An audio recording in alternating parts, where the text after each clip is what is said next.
Okay, setting proper motivation, which consists of three parts: the refuge field, bodies of the field, and the purpose of this the class. The refuge field, bodhisattvas, all, and you invoke as the source of blessings, like the Buddhas, Jesus Christ, Prophet Muhammad, or Ram, Guru Nanak, or Lord Mahavir, or Buddha, and okay.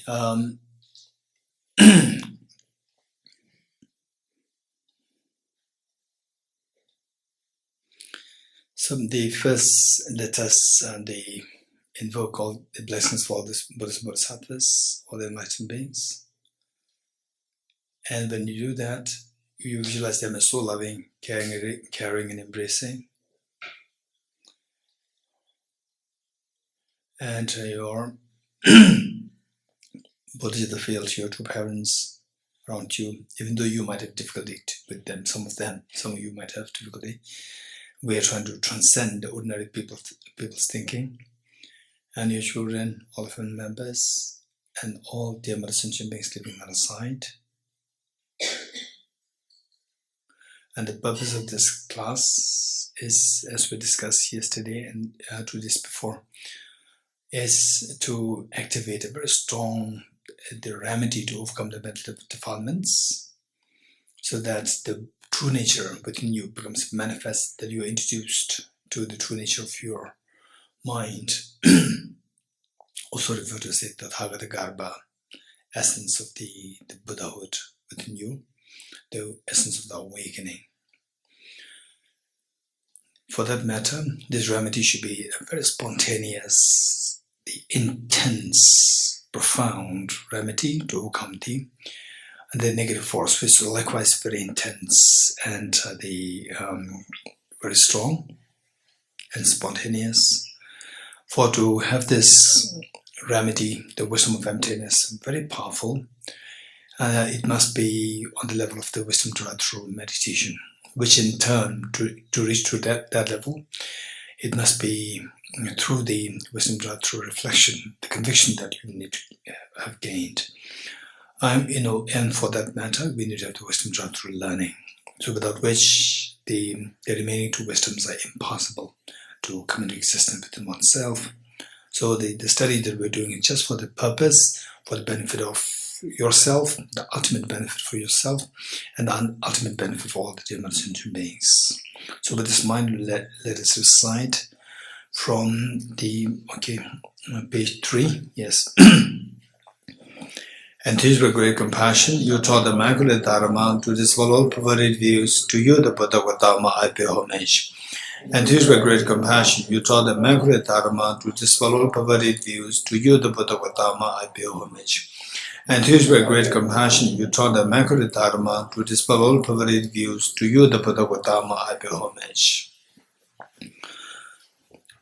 Sanje juda zoge jonam na chanjo bardo dane gyaksu che tage jinso kebe sonam tola benjere sanje jubare jo sanje juda zoge jonam na chanjo bardo dane gyaksu che tage jinso kebe sonam ge Tola benjere sanje jubare sho, sanje joda soge chonam, chanjo bardo dane gyapso che, tage jinso kebe sonam, tola benjere sanje jubare sho.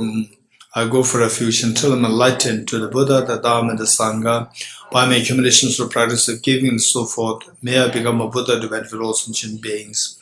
I go for refuge until I'm enlightened to the Buddha, the Dharma, and the Sangha.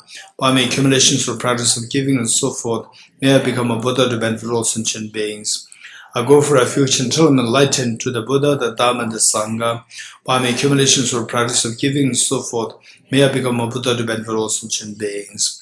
In dependent origination, there is no ceasing, no arising, no annihilation, no permanence, no coming, no going, no separateness, no sameness. I prostrate to the consummate Buddha, the Supreme among all teachers, the one who taught this peace, which is freedom of aberrations.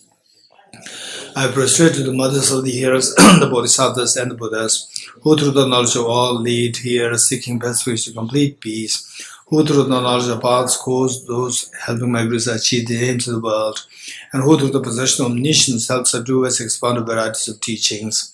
The one who is transformed into the reliable guide, motivated by altruism and benefits of human beings. The teacher, Sugata and protector to you amid prostrations. The one who has eliminated the web of conceptualizations and is endowed with the divine bodies of the vast and the profound, who eternally shines for the forever noble light raised to you, the Buddha amid prostrations. Inspired by wisdom and compassion, today in the Buddha's presence, I generate the amount of flow awakening for the benefit of human beings.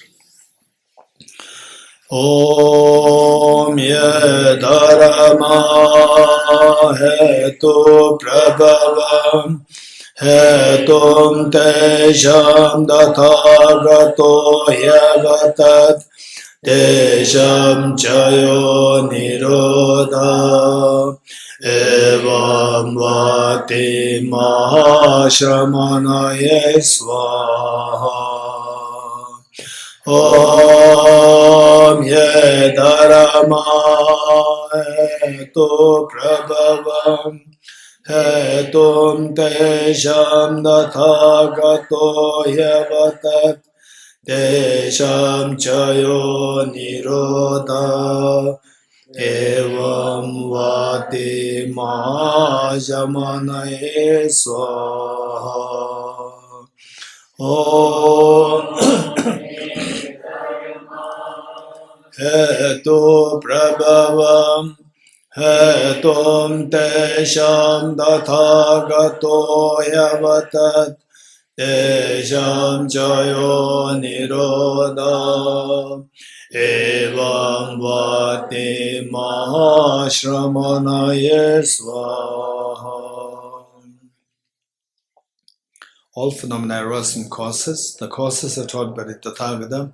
The cessational causes is well taught by the great seer. Profound, peaceful, elaboration-free, clear light, and non-composite. Such is the nectar life Dharma I have discovered, finding no one who can fathom this teaching in silence I return to words. Beyond utterance, thought, and expression is the perfection of wisdom, which is unborn, unceased, and has the nature of space. Is the object of apprehension of self-realized wisdom. To you, the mother of the Buddhas of 3 times obeisance. All composite things are impermanent. All contaminated things are the nature of suffering. All phenomena are the nature of emptiness and selflessness. Transcendent sorrow is peace. The Guru is the Buddha, the Guru is the Dhamma, likewise the Guru is the Sangha. The Guru is the source of everything wholesome. A go for refuge in the Guru. By the sound of the vibrant drum of Dharma, you liberate all beings of miseries. I beseech you to kindly remain and give teachings until the expense of billions of eons. The Buddha does not watch the negativities of beings, nor does he remove their miseries by his hands. His spiritual realizations are not transferred to them. It is by teaching the truth of the suchness that beings are liberated. With folded hands, I beseech the Buddhas of all directions to shine light of Dharma for all bewildered miseries glow. If you are attached to this life, you are not a spiritual practitioner. If you are attached to samsara, you have no renunciation. If you are attached to your own self-interest, you have no bodhicitta. If there is grasping, you do not have the view. Deata Om Gate Gate Paragate Parasamgate Bodhiswatyata Om Gate Gate Paragate Parasamgate Bodhiswatyata Om Gate Gate Paragate Parasamgate Bodhiswaha.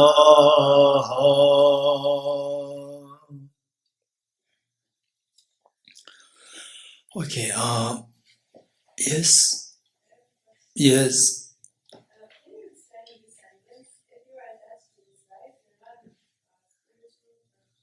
Okay, if you're attached to this life, you're a spiritual practitioner. So basically, what does it mean by spiritual practitioner? Spiritual practitioner, there are so many kinds. There's so many spirituality, but the spiritual practitioner in this sense, where you are to attain the fearlessness and infinite happiness in ways through understanding, through discovering your true nature. So for that matter, this is an ongoing journey. It's not only one life, but life after life. And say, what is the mark of ordinary person or a mundane person, mundane world, and the spiritual world is in this context. Whereas there could be some other spirituality is very different, but in this context, the spirituality as taught by the Buddha. So there, anybody whose mind is confined to this life, just thinking about this life, for example, doing, just for work, and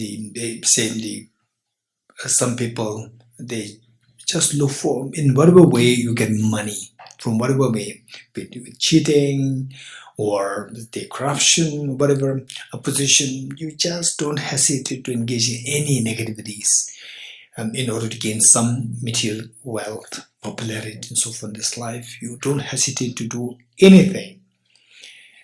So that is known as the mundane person. And some people, they don't engage in bad things. They're very innocent, they lead a very clean life, but focus on this life, only this life. So even that is also not spiritual. Spiritual meaning somebody who can think beyond. So leave this body, and then your spirit goes. Spirit goes, meaning your mind, consciousness goes to the next life. So you think about this, about the spirit more than the body. So these people are known as the spiritual beings, spiritual people. So those who attach to this life alone is only related to this body. So you think about this spirituality, your mind, consciousness, take care of the consciousness to think of improving it further. Not only this life, continues to undertake this journey continuously in the next life, even after you leave this body. And that is a spiritual practitioner. Good? Okay. So with this, tonight at 7 o'clock, Brivinji just came here, as we discussed earlier. The thing of screening the movie Xuanzang, a great bodhisattva, a Chinese bodhisattva, amazing. So he's going to screen, the dear Paul is going to screen the Xuanzang movie this evening at 7 o'clock, and I learned that it's going to take about like 2 hours. So before that, I asked him what document film, which is it's about like 10 minutes about the NASA companies, seeing things in a macro perception, and the micro perception too. So these two will be. I thought that if they had to be screened separately, it just take like 10 minutes, and for people to go there, I can come back. So instead, show this first 10 minutes, and those people who are interested to stay for the Xuanzang's the film, you can stay there. And those who feel a little tired, you can come out. But I would suggest you to watch the first part. But the second part is so precious. This is the way, and then when the manner in which we get inspiration.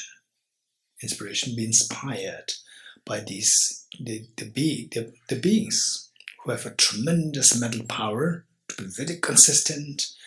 Two things. One is that when you follow the spiritual path meaning, don't see the spiritual path, I'm not going to do spirituality, right? That is something else. No, it's about when you follow the journey towards fearlessness and infinite happiness. And who wants that?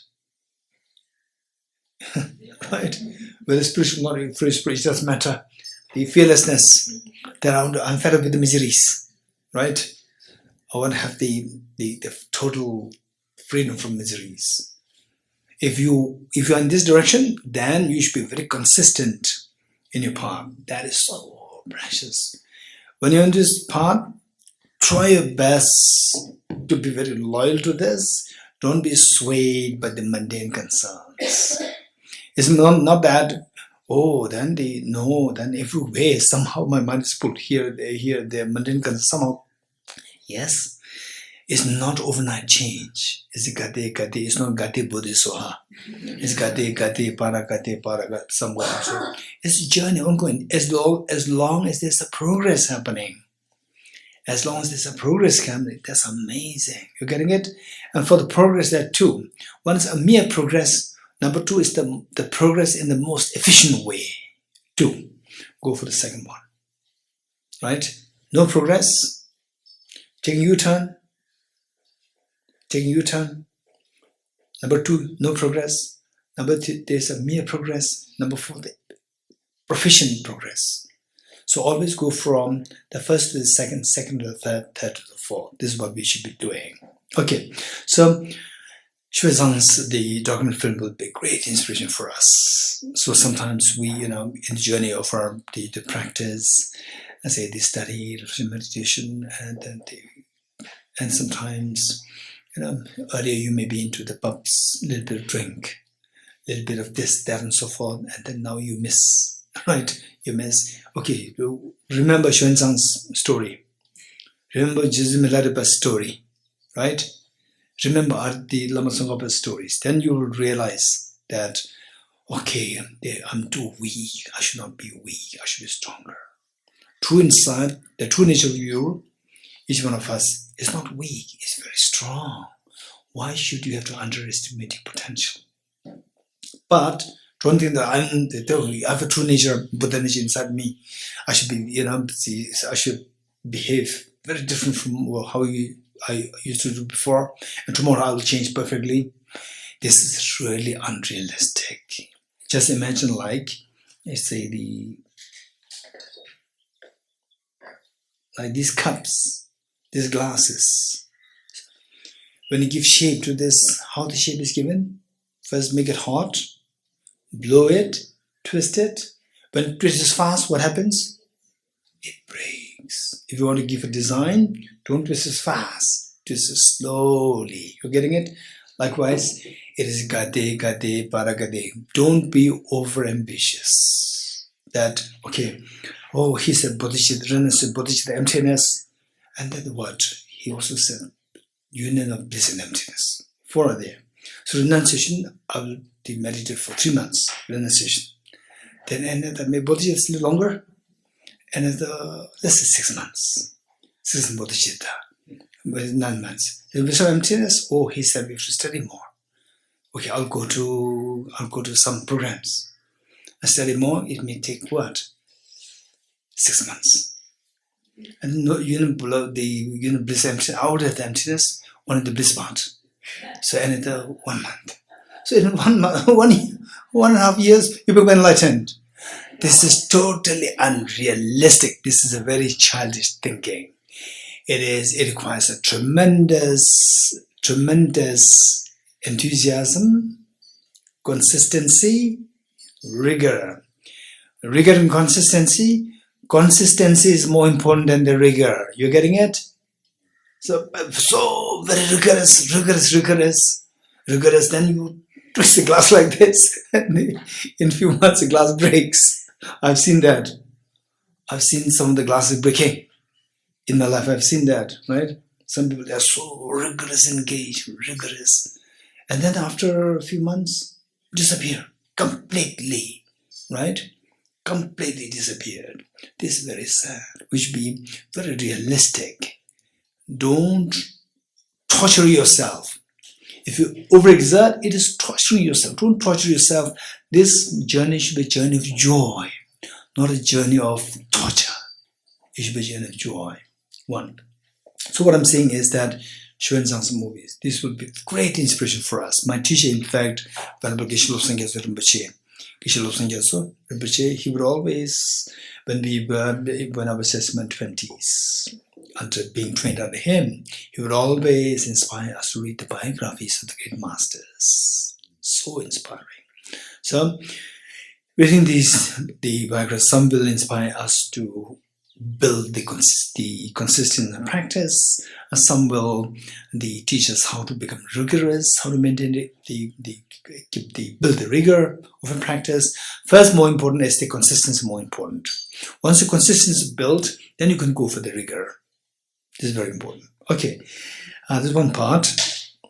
So tonight, the first 10 minutes, the screening on the NASA Committee's document film about the macro and the micro world.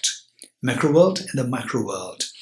And of the two, the macro world is just for you, because it's a part of that, it's shown, actually this was very helpful to see the massiveness of the universe, and then your mind to actually see that this is reality and how insignificant we are. How that we pay so much of importance on small things and we fight. We fight. For small things we fight. For border we fight. It's still like, you get everything. Right? Even if one country is able to conquer the whole world, still everybody has to eat food. Right? You cannot get the food of everybody else. Everybody will eat. But this illusion, people live in illusion. And then just unnecessary creating wars, unnecessary creating the tension, the fear in the minds of the common people.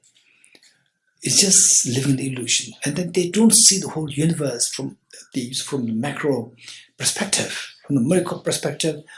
They forget about this, your own country, your own border. Even the whole world, even the solar system is an extremely tiny dot in the framework of the whole universe. It's tiny dot. This is what you're going to see. Part of this, the macro universe. Then the second part is relevant to the emptiness side, the micro universe. The one leaf, just one leaf, the one, what do you call it, the foliage. One leaf, that is going to be shown what is inside it through electron microscope. So first you see the leaf there in the normal. From the normal, it goes to the macro, and then comes back to the original leaf size, and then from there it goes into the macro. So first you see the cells there, for example, like the leaf, and then for example your hand. Your hand. But I still vividly remember when I was 7 years old, my hand was so cute. Yeah. But this cute hand, if exposed under the electron microscope, initially you'll see hairy. It's not cute. Under electron microscope, very hairy. And then you zoom in further, you see the cracks, like the dry mud, dry clay cracks. These cracks are nothing but the cell membranes, partition of the cells. So within the cells, then through further fine-tuning electron microscope, you see the nucleus. The nucleus, further fine-tuning it, you see the chromosomes. Okay, just the same object, let's say just what you can see there is just a leaf. But you can think the same thing is applicable to the flowers also, the beautiful flowers, or say the people who you feel attached to, gender attraction. Just think of these, right? Anything that and even this cheesecake or the alcohol, whatever makes you, being pulled, just think of that object the way it is shown under the electron microscope. So you see that it comes to the chromosome. What pulls your mind so hard? What pulls your mind so hard? How many had that experience where your mind has been pulled, right? For example, the small children, when the parents take them to the shopping malls, right? Parents, they show you the cheaper ones. And the children, the small child already saw what is that? The company brands. Zara. What else? Chanel. Gucci. The child already saw that, right? And whatever the parents show, no, the color is not good. The size is not good. It's not right. Actually, the child is seeing something else. And the parents, okay, no, now we'll try it later. Let's go somewhere else. The child is about to step out of the door, of the shopping mall, you want to go back again, it's being pulled. So likewise, these experiences are with anything else. There's so many things which pulls your mind. It's so like the object which pulls you is like a divine. When you meet, then you will see it's not divine. Getting it? So these, try to see this very helpful. Very helpful. See, zoom in. What pulls initially the same object, which pulls your mind so hard. Then at one point you see the chromosomes. It pushes you. There's a repulsion coming in your mind. So that, but when it comes to the chromosome level, you particularly keep note of that. And in fact, the Dejala has this, and you can get a copy from Dejala. Otherwise, you can Google search it. What Dejala has is very good one. Say otherwise, you just Google search powers of 10. Just Google search powers of 10. You can get everything similar, all the similar kinds you will see on the basis of the human. The same one was with the girl and the boy sitting together in a park, and then the boy was resting on the girl's lap, just resting there, or the girl was resting, I don't know. The girl was resting, and then the girl's eyes, zooming into the girl's eyes with the chromosome, the electron microscope, and then see what is there, like blood vessels and all these things. Yeah, so this is so first you watch this one. Okay, so what to take note of is number one is the original leaf. Conventionally, what it calls the original leaf. Which is original, we don't know. Right? What is original or what is macro is the original, we don't know. So what is the original leaf? This is number one. Number two, the chromosome level. Number two. Number three, the atom level. 3. So these are 3 things we are to not to miss. The first one is the normal size leaf. With this, think of the flower, also normal size. With this, like cheesecake, or people who you're particularly attached to. What I would say is that those who are attached to human relationship, but a very genuine love and affection, that will not be affected much. But so that will be affected, that can be affected by seeing the emptiness of the mind rather than emptiness of the physical body. Whereas the gender attraction can be dissolved by seeing the emptiness of the physical body. Okay, so 3 things not to miss. Number 1 is the normal, what we see as the object as a normal, in normal way, number 1. Number 2, on the chromosome level. Number 3, on the atomic level. So the same object, seen in what we call as normal way, we say if the object is appealing, it gives us such a feeling of pleasant feeling. Appeal comes to you, number 1. Then the same object on the chromosome level, then the feeling of repulsion arises. Emotion of the repulsion arises, number 2. Then on the atomic level, the same object, on the atomic level, attachment dissolves and the repulsion also dissolves, aversion dissolves, just the neutral. Same object, how you see in 3 different ways, trigger 3 different emotions. You're getting it? From this, you'll come to get a clearer and clearer picture that from the object there's nothing there as appealing, not appealing, neutral. It's just how you perceive it. It's not that easy. You watch it, as soon as you're watching it, from the object there's nothing there, it'll not come to you directly. It'll take time because our belief in things the object real, it is happening 24/7. Not only in this life, the infinite number of past lives. All these made us suffer, made us go through chronic illness of seeing things objectively. It's a chronic illness. A chronic illness. Like a rubber band, you stretch it, let it go, again it'll go back. So you, in Deer Park, 70% emptiness, study the documentary by the NASA company, and then you go back, again things will go back so solid, so objectified. You're getting it? Some is so solidly, objectively, the nasty, some is objectively nice. Again, things will become solidified. So this is how we have to struggle. go. And so it'll take time to remove this bad habit of seeing things as something real. Okay, so this is the 3 points not to miss when watching it. Okay.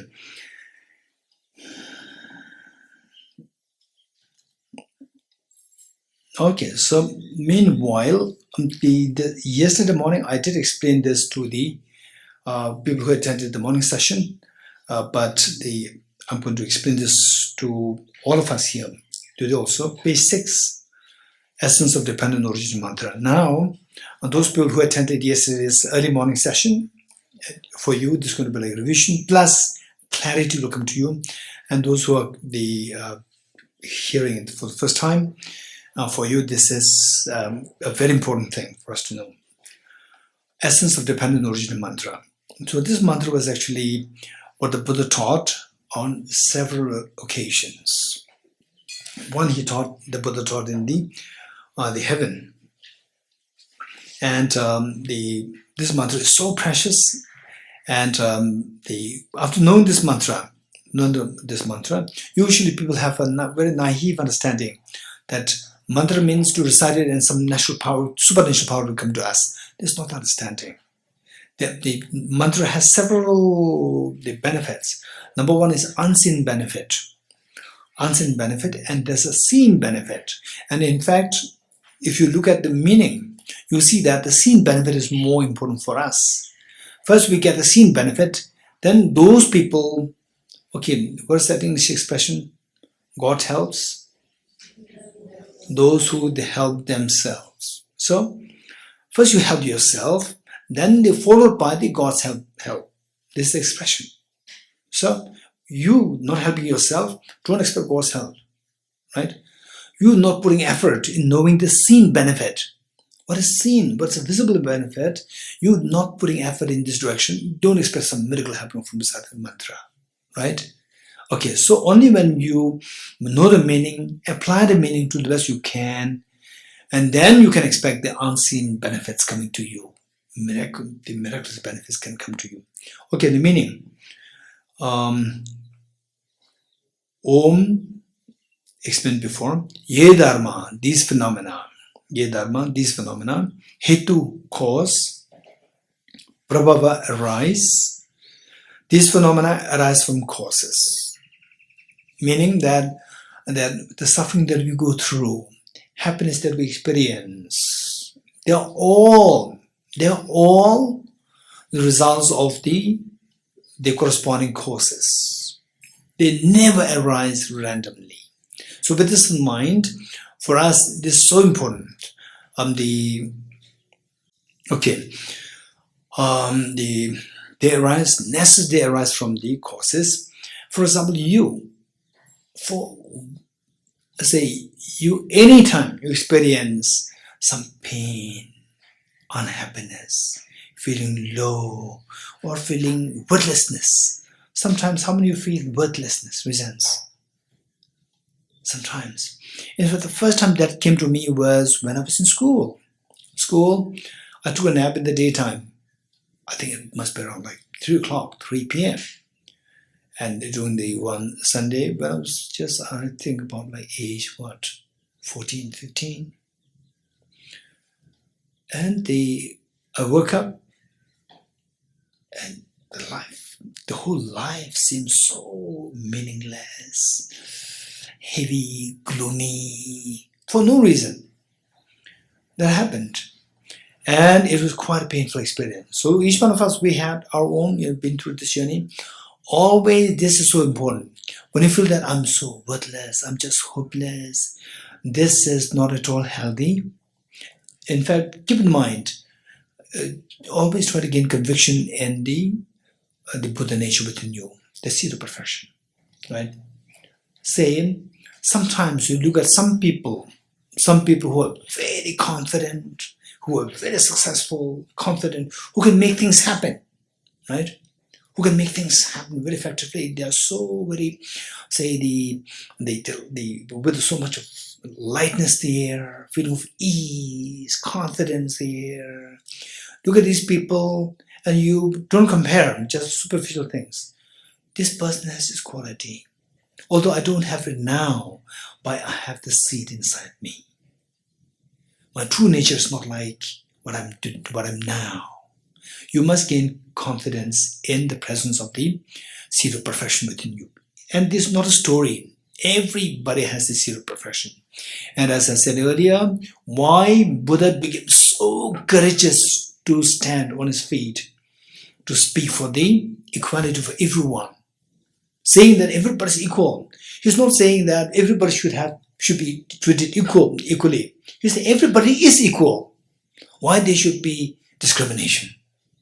If somebody is inferior, somebody is superior, then you can treat superior people as superior. But no, everybody is equal. There's no one who is superior, who is inferior. Everybody is equal. Everybody is equally superior. This is what the Buddha discovered.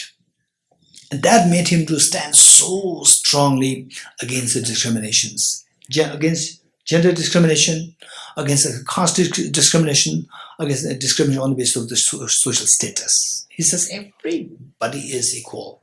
And not just he's a prince and he can say anything and everybody respects him. No. He faced the challenges of the people who are totally the chauvinistic, gender-wise, social status-wise, caste-wise, and so forth. He faced a threat to the extent that even his whole Sangha group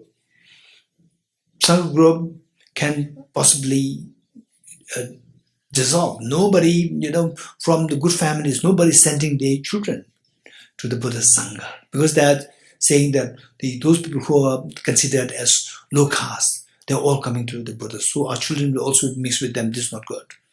This is the kind of things that the Buddha went through. It's not like the very pleasant, so everybody put some Buddha statue in their house.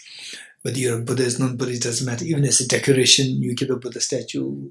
So, he must be very, everybody loves him. No, in those days, Buddha really went through these challenges. So, the point is that when we go through our own life challenges, when we feel that you feel so worthless, no. The greatest failure is when you don't believe in your potential. When you don't believe in your potential, when you hate yourself, this is the greatest failure. Nobody can fail you, believe it or not. Nobody can fail you. Even if you feed on a very dry, just small piece of bread, take it with pride. Take it with pride. Believe in yourself, the Buddha nature within you. That is so precious. So with this, then you go ahead. Nobody can fail you. Okay. So with this, say any feeling of this like dejection or a little bit of low, so forth. So what is happening is not that you are worthless, not that somebody is, they say, abusing you. In fact, it is like somebody put petrol on you to make make your fire die. Your fire can flare up. Likewise, somebody abuses you. If you believe in your Buddha nature within you, your qualities can grow even more. Right? Nobody can abuse you. Nobody can bully you. So this is what happens only if you know, only if you have confidence in your own Buddha nature. This is so important. So meanwhile, then why do I feel this sometimes so low? Anytime you feel mental pain, mental sadness, these things, remember, ye dharma hetu prabhava, they arise from the causes.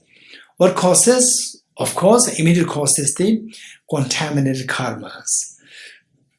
Contaminated karmas. No doubt, contaminated karmas. And these karmas, contaminated karmas, what triggered these karmas? Who created these karmas? The naughty people or the naughty whatever agent? No, it is you who did this negative karma in the past life. And how did you do that? Driven by the two demons, self-grasping ignorance and self-centered attitude. These two things, they drove you to engage in the negative karma. And then now, this is where, from distance, from many lifetimes ago, maybe previous life, that's you, under the force of the self-grasping ignorance, self-centered attitude, you have already shot the arrow. You have already shot the arrow. Now the millions of arrows are there flying in the air. Anytime this arrow can hit you now, right? You trigger this, you pull the arrow, and now millions are there flying towards you now. Oh, today I have a headache. Again, one arrow has already hit you, right? Right. Today I ate the food and I have lose motion. Again, the arrow hit you, right? And somebody said bad thing to me. Somebody attacked me in the group discussion. Again, the arrow hit you, right? Oh, I heard bad news. Oh no, I feel so low today. I have bad news. Something happened to my family. Again, an arrow hit. Millions of arrows are hitting you. So look, even when millions of arrows are there. So what should I do? What should I do? Don't worry. How to stop these arrows? Right? These arrows are all in the air. You cannot pull it back, but you can stop the effect of this arrow. How?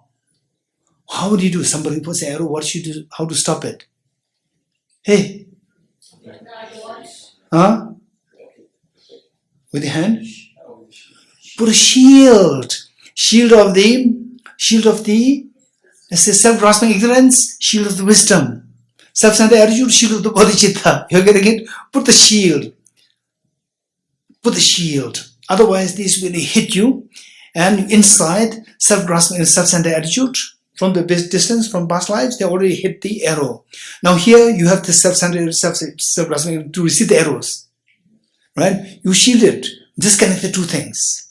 Self-centered, self-grasping arrow shot by that.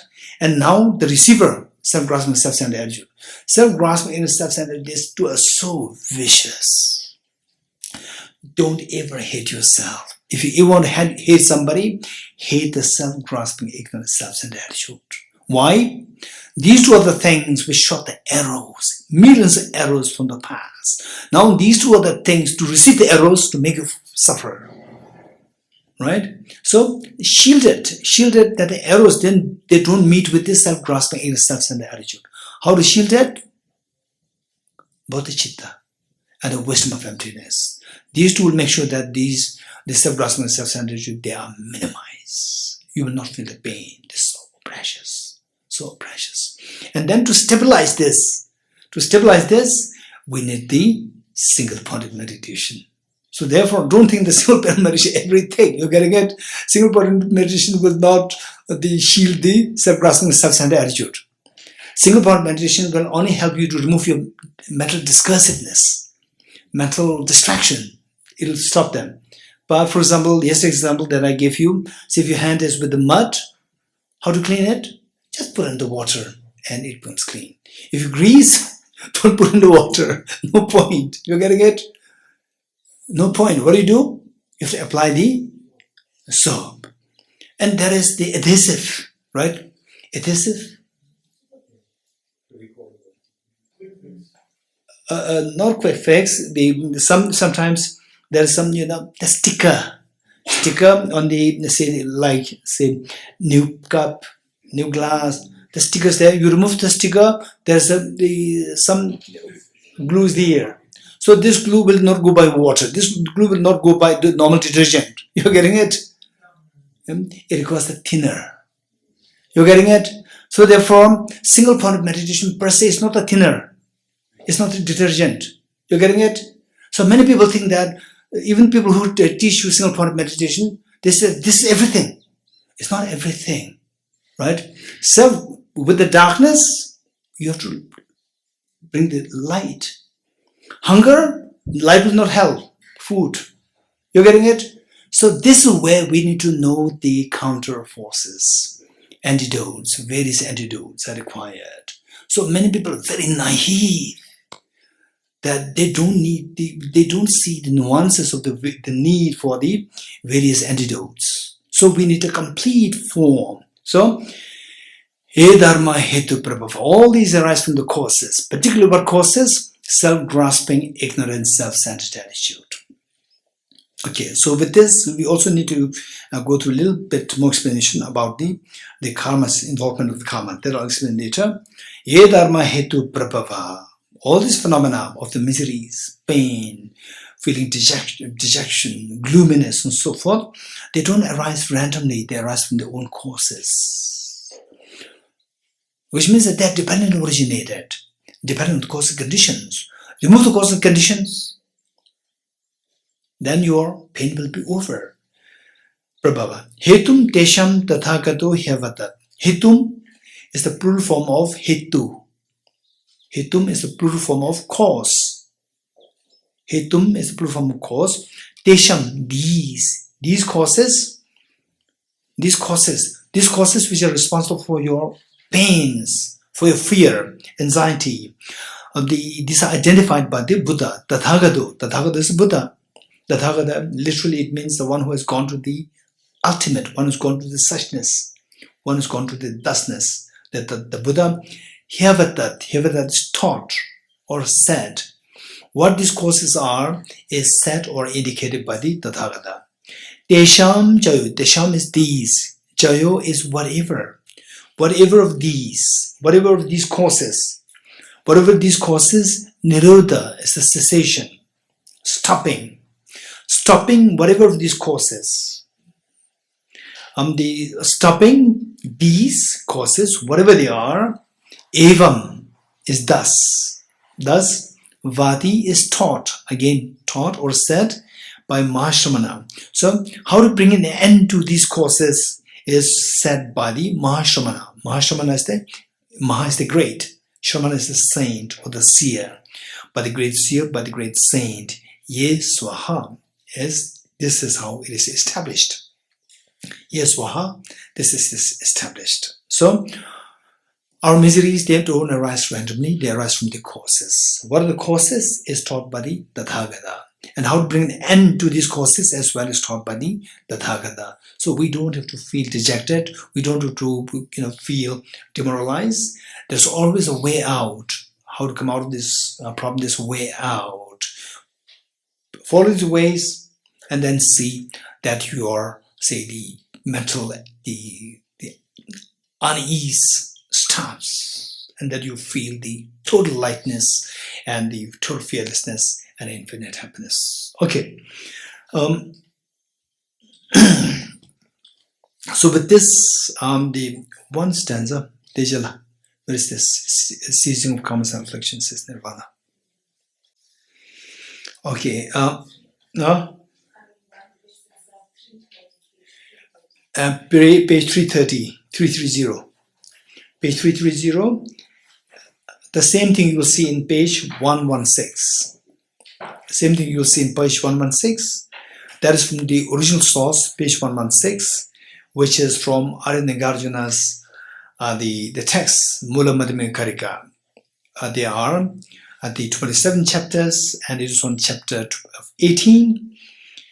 Okay, so you want to look at page 116 or page 330, whichever is fine.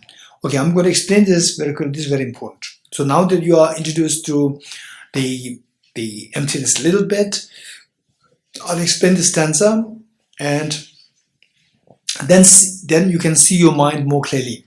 How your, let's say, problems arise, and how to manage your problems. Okay, got it? Page 116, or page 330. The verse is, ceasing karmas and afflictions. There is one translation error here. Ceasing karmas and afflictions is nirvana rather than leads to nirvana. Ceasing karmas and afflictions is nirvana. Okay, page 336. What is there? What is that? Page, page 330. Same, leads to. So that is it needs to little modification. If it is your book, please change it. Ceasing of karmas and afflictions is nirvana. Okay, I'm going to explain this.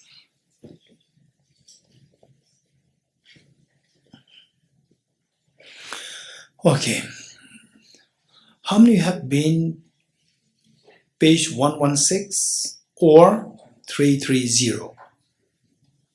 Okay, how many have in your life been through acute pain, stress. At least one time in your life. Raise hands. Who've never been through such experience? Raise hands. Okay, everybody has been through, even the young ones. Even the young ones. Huh? Namsala? Been through? No. No pain at all. Never, you have never cried. I remember you crying in front of me. Coming with a complaint, I remember that, right? You forgot it. Tuyenla? Huh? Been through such experience? Yes. Yundenla? Been through? Okay. Dorjila? Been through. Okay. So who else? Swati? Been through. Okay, anyone who is... Okay, Churula? Okay, Churula is very reassuring. Yes, yes. Okay. Hey, Ipshita, been through? Are you sure? Okay. Which means almost everyone. The one there, behind you, Indela? Yes, yes, yes. You've been through? Your name? Subro. Okay. Subro been through, how old are you? 24. Okay. Anyone who's younger than 24? Okay, here. Been through? Been through these experiences? Oh, at such young age you've been through. Okay, then there are many more. More waiting for you. Okay, this girl? Been through? Okay. You? Okay, all of us, right? All of us. Okay, so what we do is that all our problems, believe it or not, they arise from the two factors, external factors and internal factors. This is a fact, right? Like the sound of a clap, right? Okay, it all comes from two factors. Okay, let's stretch your two arms out. Two arms out. Okay, do what I'm doing. Okay, right. What happened? Okay, CJ, what happened? Yes, I clapped. Yes, I asked you to clap. So what happened then? Sound came out, right? Okay, sound came out. So this sound is a metaphor for all our problems, believe it or not. And particularly in your life, when you go through these problems, remember this example. You're getting it? So this sound should necessarily come into being by the combination of two hands. One hand symbolizes the external factors, and the other hand symbolizes the internal factors. Okay, so the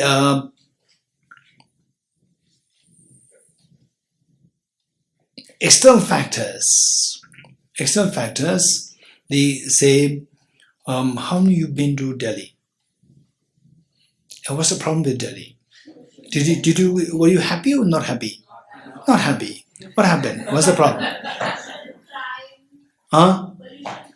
Pollution, crime, corruption. Okay. Anybody else? What's the problem?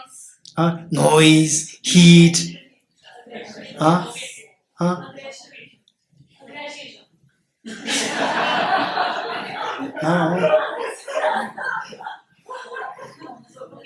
Huh? Suffocation. Aggression. Traffic. Whole Delhi is bad idea. Huh? Whole Delhi is bad idea.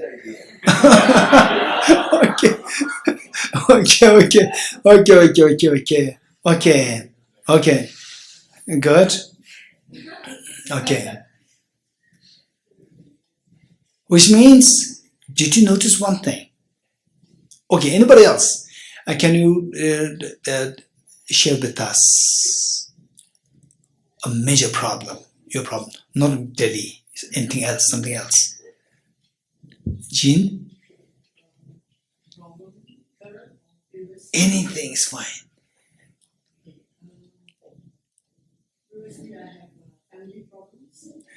Okay, what happened? If I may know, just keep. Okay, fighting. Okay, let's say. Anybody else? Yes. dissatisfaction of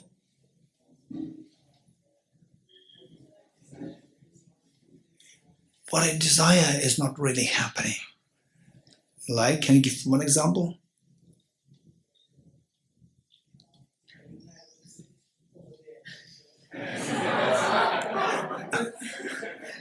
Sit over there, it doesn't have this, the back support. Right? It doesn't have the back support. Without back support, it's a problem for me. Anyone else? Anyone else? Yes. Having to go to the army. Needing to go to the army because of the situation in the country. No, why do you have to go to the army? Because there is a situation of safety, let's call it mandatory. Why mandatory? Do you know who made it compulsory? Chief leaders. Chief leaders. Yes, so you want the chief leaders to be all like Dalai Lama? So that you don't go to army, right? Okay, chief leaders. These are the mischievous people. Okay, anyone else? Yes. Lack of motivation. What happened? Why procrastination? What do you mean by procrastination? Not getting things done in time, not having a proper schedule. Why do you have a proper schedule? What a young girl is very boring. Proper schedule to do things in time. Why do you have to have things done in time? Why? I'm bored of not doing things in time. So what's wrong? Boredom is the interest itself is fun. Why do you do that things? Why? Huh? Because the results do not come. The Results like what? wish for. Results like what? Give me an example. For example, being healthy, losing weight, getting in shape, when you receive food and you want to eat everything. There's a problem with the food. That's not your problem. The food, that's not your problem. Food should be designed in such a way that you eat it, however much you eat it, your body remains slim. That's the problem with food. That's the problem with the food. Yeah, excessive calorie. Actually chocolate, cheesecake, they should have no calorie. It should be totally free of calorie. It's only vitamins and minerals, right? Where your body is fit, fine. Okay, anyone else? It's the problem of the food. It's not your problem. Anyone else? They should have the death of loved ones. Death of loved ones, right? Okay, so do you see one thing common in all these problems shared? Do you think one thing common? It's about the external factors. You're getting it? Right? The food, calorie-rich food, right? And there are the near and dear one, somebody else, and not having back support there where I otherwise used to sit, right? And then these mischievous, these people, the politicians, they send me to military, or what else? And the Delhi pollution, right? Delhi heat, fighting, routines. Why? There should be no routine. It should be very flexible, right?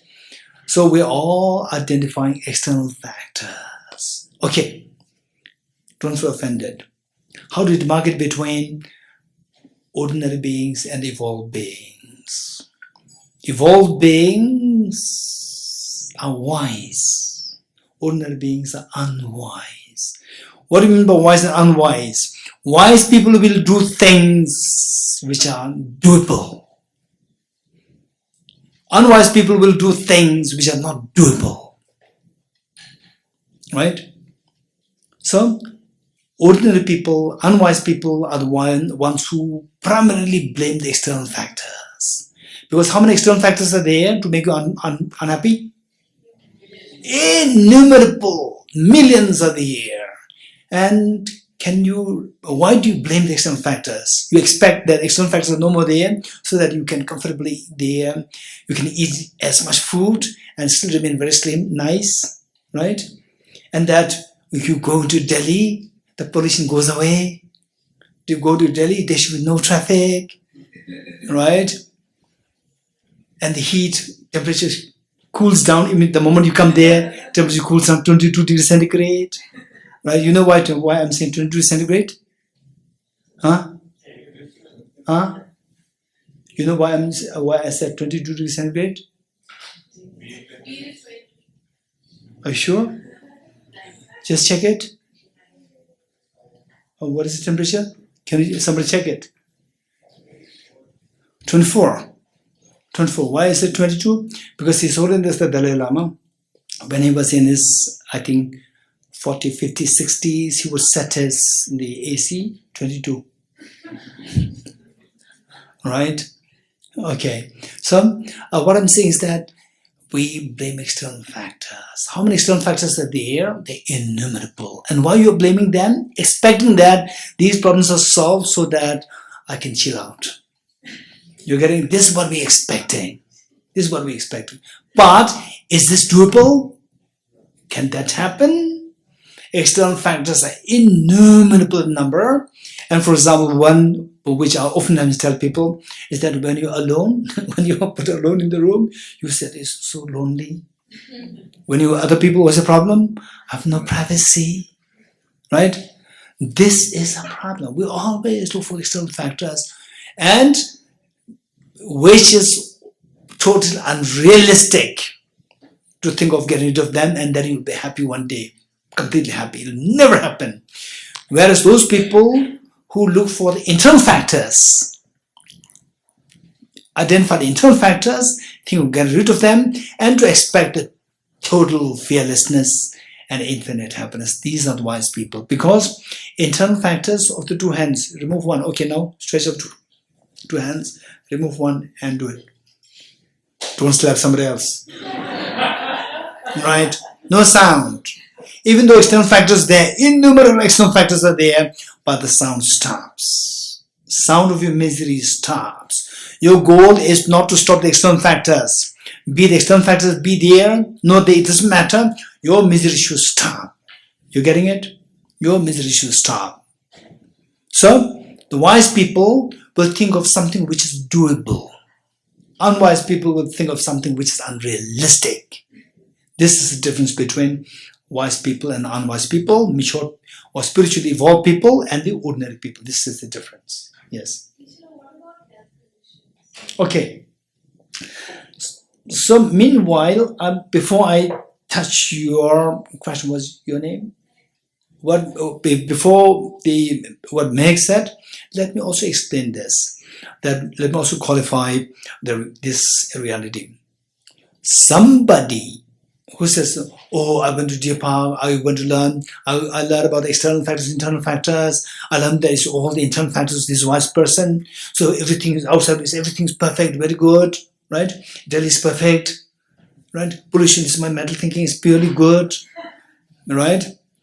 If you do like this, you are going to the extreme of what the Buddha calls the extreme of austerity. Extreme austerity, this is again very unrealistic. Simply because I said that wise people are those people who direct inward to look for the internal factors and get rid of the internal factors, doesn't mean they ignore the external factors. So when can you ignore the external factors? Only when you reach to a very high level where you can manage internal factors very effectively. At that point, you pull down the internal factors, external factors, however strong. It doesn't matter. Your mind will not be affected. You're totally free of the miseries. So till that point, we have to take out the external factors. But don't expect that to get rid of all the external factors. Don't expect that you will have the ultimate happiness by ignoring the external factors. This will not happen. But make sure that you take, say, the short term, long term. Short term, take care of the external factors. Long term, remove the internal factors. This should be a journey. Both should be taken care of. Don't fall to the extreme of austerity and extreme of indulgence. Going totally into just looking for the external, pure external, one can fall into the extreme of indulgence, where it is purely internal, where your mind is not evolved fully. And just ignoring the external factors, this is where you fall into the extreme of austerity. So you should be following the middle way. Then later on, when you reach to such a level of experience of emptiness, very profound level of experience of emptiness, where you can just give up everything and you will be in the middle of the fire, middle of the water, without any safety measures, still you can survive. That is the time where you can ignore all external factors. Just focus on internal factors. That is very high level thing. Okay, now the next is about the health. So what's the question about the health? Yes. There are some people who have autoimmune conditions. Yes. Like myself. Yes. And there are no known causes which are external. So how do I make peace with that? Okay. So the autoimmunity, what is that? Autoimmune disorder. So is that your mind or is it physical? The body attacks to it. I know. I'm asking her. Is it mind or physical? I think it starts with the mind. No, that's not true. It's pure. Either it is hereditary. Hereditary means not your mind, right? It's genetically passed down to you. I meant mind as a stress response. Okay, that is a different story. So the autoimmune disorder. Autoimmune disorder, this is external. This is external. Take care of it, right? Simply because I said that we should focus on internal. Does not mean to ignore external. Autoimmune disorder, even the very enlightened being can also inherit this gene from the parents, can also have the autoimmune disorder. So this external factor, that internal factor is a self-grasping, ignorant, self-centered attitude. So autoimmune disorder, how much it can affect your body. Nowadays, it is very clearly identified that the bodily, the physiological, say the components and your mental thinking, these are very closely connected. This is a very vicious cycle. Look at this. Autoimmune disorder can affect you. Oh, the cause is unknown. So there's no specific treatment.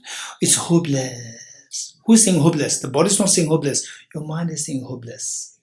Self-centered attitude, self-grasping, these two things make you feel the hopelessness. Okay.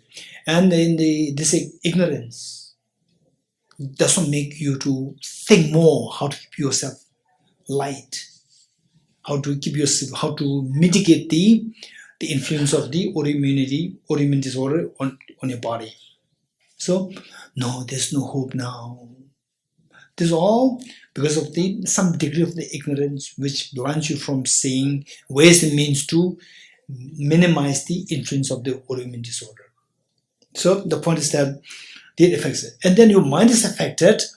When your mind feels low, autoimmune disorder can affect the body even more. And it affects more, your mind feels even more low. More low, again it affects the autoimmune disorder to increase. This extremely vicious cycle. So how to do it? We should be very realistic. One thing, if you've not only autoimmune disorder, even cancer, anything, you have this, just one thing that you need to keep in mind is that when you say, it's as though like everybody else is healthy and I'm the one who is suffering. Autoimmune disorder, cancer. Keep in mind that everyone is, whether you call it or not, everyone suffering from cancer. What is cancer? Cancer means something which is going to kill you. Everyone's going to die, 100% for sure, right? For whatever reason. It's some form of this is like cancer, right? Think that this is reality everybody has to go through. And then I also have to face this reality. Whether I have this autoimmune disorder or not, one day I have to leave this world.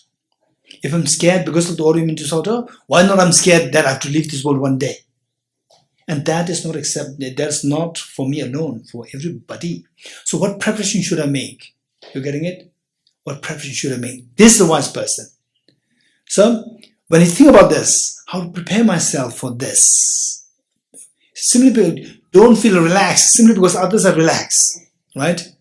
Only those people who are suffering from autoimmune disorder, they are a little tense, worried. Otherwise, everybody's so relaxed like this and chilling out. Pups, And this is the wedding ceremony, right? Wedding ceremony and so forth. Simply because that they are chilling out doesn't mean you have to say. Everybody is suffering from some form of cancer, right? Remember that. autoimmune is from the point of view of what we're discussing here. Somebody having autoimmune disorder, this is, you are very lucky, because this reminds you that I'm not like these people who are chilling out. I have no time to chill out. Actually, we are all same. They also don't have time to chill out, but they chill out because of ignorance. They do not. They're suffering from some form of cancer. Right? What's cancer? A disease is going to kill you. Everybody's going to be killed by something. Right? So whereas you are being constantly reminded of, if you don't have this disorder, most likely you will not come here. Right? Most likely you will not come here. You're very busy somewhere else. And you are somebody else and say, hey, Meg, you don't want to go to deer park. Oh, I have something, I have grocery to do. Right? Grocery may become more important than this. So now you're here, most likely because of the autoimmune disorder. They're very lucky. So what I'm saying is that autoimmune disorder, this is the external factor. And this is a form of arrow shot from by, arrow already shot, and it hits you. And it constantly piercing you. And to what extent you feel the pain, it depends on to what extent you surrender to self-grasping and self-centered attitude. The more you surrender, the more the pain. Right? So this is one thing. And don't expect that some of these remedies that we are giving, these are not necessarily remedies effective within a single lifetime. Not necessary. Because everybody has to die. Right? Everybody has to die. One day, a couple came to me. And the couple was sent by one of the in-laws. Sent me asking me that, okay, then I came to learn that there's a Tibetan doctor who can cure cancer. So the person who sent them to me, that person is very genuine. And the person who was coming to me is not, came here just because was sent, no enthusiasm from inside. And then told me that, do you think that he can actually cure cancer? I could sense what's going in her mind. I told her that, don't forget that even the doctor who cures the cancer, even he has to die one day. Everybody has to die. Nobody can cure anybody perfectly. I told her actually. So what I'm saying is that simply because of the study of emptiness doesn't mean that your autoimmune disorder will be good or tough. Some of these arrows are so deeply shot from the past life that you somehow in this life you have to endure it. But this is not the only life. The solution that we're giving, we're talking about the short-term solution and long-term solution.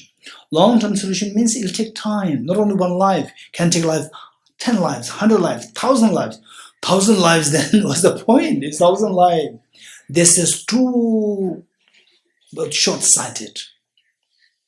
Right?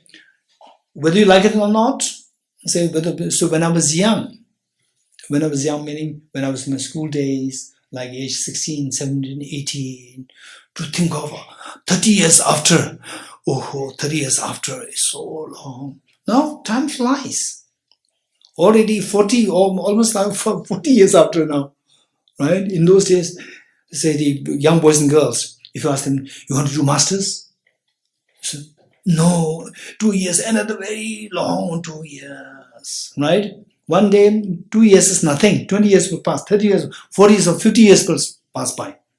So we need to think of short-term and the long-term measures. You're getting it? And the benefit of this is that for the short term, what's the benefit? That the physical pain is there, but the mental pain will be much reduced because of the measures, which are emptiness and compassion.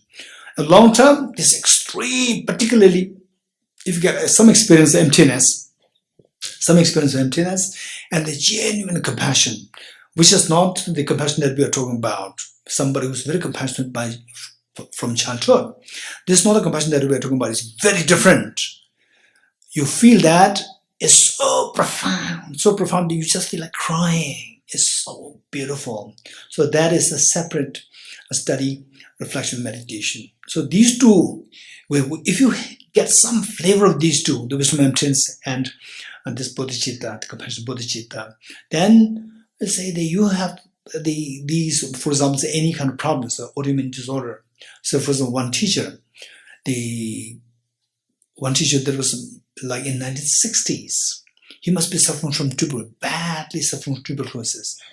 And his students, they asked him, "Sir, the Venerable, you are suffering from tuberculosis?" And he said, "Yeah, something is just, there must be some problem with my body. I don't know." This is what he was saying. There must be some problem. I don't know, but I don't feel it. There must be some problem. People are always telling me you have some problem. There must be some, I don't know. He's not actually feeling it because of the power of the practice of compassion and the wisdom of emptiness. Okay, so even short term, they can have great benefit that you will not feel affected by these pains. Okay, good. So now reading this verse, ceasing of karmas and afflictions. Yes. Does wisdom comes from knowledge or wisdom is increasing? Say it again. Does wisdom come from knowledge? Okay, that's a good question. Thank you. Does wisdom come from the knowledge, or wisdom is the intrinsic quality of the person? That's a good question. Okay, I need to think. Anybody who likes to help me? Is it that the wisdom comes from the knowledge, or is it that wisdom is the intrinsic quality of you? Anybody? Wisdom comes from knowledge. Anybody else? Wisdom comes from experience. Knowledge comes from experience. Anybody else? Wisdom comes from knowledge that everything is an intrinsic thing. Wisdom comes from. The knowledge. Did you hear what your name? Sorry, what Sangeeta ji said? Wisdom comes from experience. Experience means age. You're too young to talk about it. No, she said wisdom comes from experience, age. You're just 20s, right? Scientifically speaking, it is said that till you are 30, you are not a complete human being. Scientifically speaking, till you are 30, you are not a complete human being. Okay, raise hands, those who are not complete human beings. Raise hands. Tuinla, Namsala. Here. Okay, there's several. Okay. So what are you saying? Knowledge comes from? The knowledge that the seed of wisdom is intrinsic. Seed of wisdom is intrinsic. Good. Anybody else? Okay, this is a serious question. Thank you. What's your name? Supro. Okay, thank you so much. This is good. Ajiji, what would you say? Knowledge, the wisdom comes from the knowledge, or it is the intrinsic quality of the individual? I'll say from knowledge. Okay, knowledge comes from, wisdom comes from knowledge. Okay, yes, there. If you looked at an alternate and relative manner, wisdom and knowledge. Okay, the wisdom to know the ultimate and wisdom to know the relative or the conventional, then? If one were to, from a conventional Point of view? look at intrinsic wisdom, then it would, to me, it would appear that it is something that is innate or something that is existing, independent of cause and condition. Whereas whereas knowledge in a conventional way, which is mine and is of course based on study and experience. So do you mean to say that knowledge is something acquired superficially from external factors, and in the conventional sense, whereas the wisdom is something intrinsic within everybody? Everybody has wisdom. But no, people are so very unwise. Look at all these leaders, world leaders, fighting. They're so unwise. Don't say that they have wisdom. Knowledge corrupts wisdom to some extent. Knowledge corrupts wisdom. That's interesting. Okay, so I'm getting this sign. Okay, thank you, Matthews. Okay, now let's say, there's Supro, you have brought a very complicated question. Okay, so let us put it like this. Say, what we learned the last 2 days, we have the Buddha nature. Supro, we have the Buddha nature. This Buddha nature, like the gold, which has the nature to glow. But when that is mixed with the mud, it doesn't glow. It doesn't glow doesn't mean that there's no gold inside. What should you do? Remove the mud. Remove the... No. Don't focus on. This is where I would suggest you just to focus on what I'm saying. Your questions are your questions. They will not disappear. You're getting it? They will not disappear. They will be left even after you're very young. So you have a fresh memory. Like us, there's a danger that you remember that I noticed something. It may disappear from my memory. So you don't worry. You're getting it? So your question. Keep it with you. You don't have to rush now. Listen to what I'm saying. Say you have the true nature. True nature mind is like the gold. When mixed with the mud, it doesn't mean that the gold is not there. Gold is there. But how to make the gold come out? So bro, remove the mud. Remove the mud. You don't have to introduce, you don't have to make the gold glow from outside. The very nature of the gold is to glow. Remove the mud, that is your job. The gold will glow. Likewise, remove the mental defilements, ignorance, self-grasping ignorance, self-centered. You remove the mental defilements and the wisdom inside will glow. You're getting it? So that is, I won't say the wisdom is intrinsic, the seed of the wisdom is intrinsic. The seed of the wisdom is intrinsic, wisdom is not intrinsic. Because wisdom intrinsic means intrinsically wisdom is there. We don't see the wisdom in us, but the seed of wisdom is there. Remove the dirt, and this seed will germinate in the form of full wisdom. This is one thing. Then the next one is the knowledge. Wisdom, does it come from the knowledge? Answer is yes. Yes. Because we learn something. As we learn, some degree of ignorance is removed. As the layer of the ignorances are removed one by one, wisdom inside is coming out more and more. You're getting it? So from that point of view, say the learning, removing the mental dirts is happening through the learning, the knowledge. So knowledge helps you remove the dirt. Remove the dirt, the wisdom is born from within. So both are correct. The seed of the wisdom is intrinsic within us, and the knowledge also gives rise to wisdom. But the knowledge doesn't guarantee that the wisdom is given rise to. Some knowledge can be very destructive. Right? Okay. So before we... wow, this is very different. Time flies here. Right? It's like 10 minutes. It's already 1.5 hours gone. Okay. So I'd like to identify 5 points here, and then in the next session we'll continue. The ceasing of the karmas and afflictions is nirvana. What is observed nirvana? Samsara. What have you been experiencing? Samsara or nirvana? Some of you may be experiencing nirvana. Right? Okay, we're all experiencing samsara. Since when? Since time immemorial, 24/7, we're experiencing misery. Some form of miseries. Okay, 1. Samsara or the misery number 1. Number 2, this samsara, the misery is given rise to by the contaminated karmas. It says, ceasing of karmas and afflictions is nirvana. Karma here is contaminated karmas, not all karmas. Karma, there are 2, contaminated karmas and uncontaminated karmas. So this is the contaminated karmas. And what contaminated karmas like what? Contaminated karmas like the 10 non-religious karmas, 10 non-religious actions. Stealing, killing, sexual misconducts, telling lies, abuse, all these things are the contaminated karmas. So what makes these contaminated karmas arise? By the driving force inside. What is the driving force? Afflictions. Contaminated karmas are given rise to by the afflictions. So we have the miseries given rise to by contaminated karmas, which in turn are given rise to by the afflictions. And what gives rise to afflictions? For time being, I'm going to enumerate this, and then then we will do it later, the explanation. These afflictions, how do they arise? Attachment, anger, jealousy, and so forth. How do they arise? They arise, the immediate cause of this is what is known as inappropriate attention.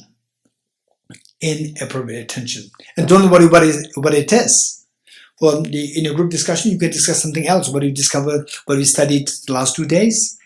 And this part which is not explained, no need to jump. First, try to learn what we have studied the last 2 days and the earlier part of this session. And once completed, and if you're interested, you can go with this. Okay. Otherwise, the best thing is what is not taught, hold it for time being, because the first imprint is very important. Okay. What triggered this inappropriate attention? That is the self-grasping ignorance. So how many points are there? 5 points are there.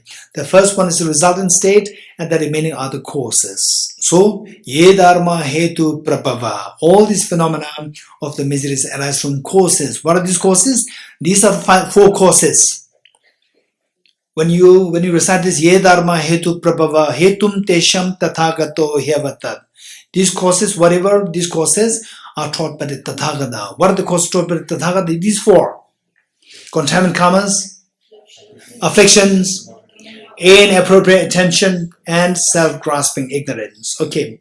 And this self-grasping ignorance must be tempered by self-centered attitude. But self-centered attitude per se is not counted as the cause. There's a reason. So that we'll discuss later.